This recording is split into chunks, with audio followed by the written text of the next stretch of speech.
ಪ್ರೀತಿ ನಿರಾಕರಿಸಿದಳು ಎಂಬ ಒಂದೇ ಕಾರಣಕ್ಕೆ ಯುವತಿಯೊಬ್ಬಳನ್ನು ನಡು ರಸ್ತೆಯಲ್ಲಿ ಚಾಕುವಿನಿಂದ ಇರಿದು ಕೊಲೆ ಮಾಡಿರುವ ಘಟನೆ ಸಿಲಿಕಾನ್ ಸಿಟಿಯ HAL ರಸ್ತೆಯ ಕೋಡಿಹಳ್ಳಿಯಲ್ಲಿ ನಡೆದಿದೆ. ಅಮೃತ ಕೊಲೆಯಾದ ದುರ್ದೈವಿ ಯುವತಿ. ಒಂದೇ ಏರಿಯಾದವರಾಗಿದ್ದು ಧನುಷ್ ಹಾಗೂ ಅಮೃತ ನಡುವೆ ಪ್ರೀತಿ ಇತ್ತು. ಆದರೆ ಧನುಷ್ ತನಗೆ ಮೊದಲೇ ಮದುವೆಯಾಗಿ ಮಗುವಿರುವ ವಿಷಯವನ್ನು ಅಮೃತಾಳಿಂದ ಮುಚ್ಚಿಟ್ಟಿದ್ದನು. ಈ ಸತ್ಯ ತಿಳಿಯುತ್ತಿದ್ದಂತೆಯೇ ಅಮೃತ ಆತನಿಂದ ದೂರವಾಗಿದ್ದಳು.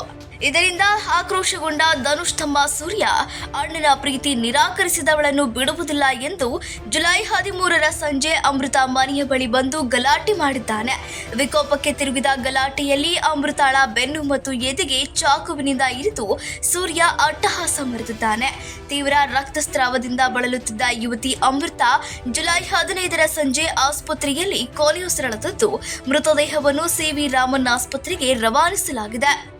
ಘಟನೆಗೆ ಸಂಬಂಧಿಸಿದಂತೆ ಪ್ರಿಯಕರ ಧನುಷ್ ಹಾಗೂ ಚಾಕು ಇರಿದ ಸೂರ್ಯ ಇಬ್ಬರನ್ನು ಜೀವನ ಭೀಮಾನಗರ ಪೊಲೀಸರು ಬಂಧಿಸಿ ತನಿಖೆ ಕೈಗೊಂಡಿದ್ದಾರೆ.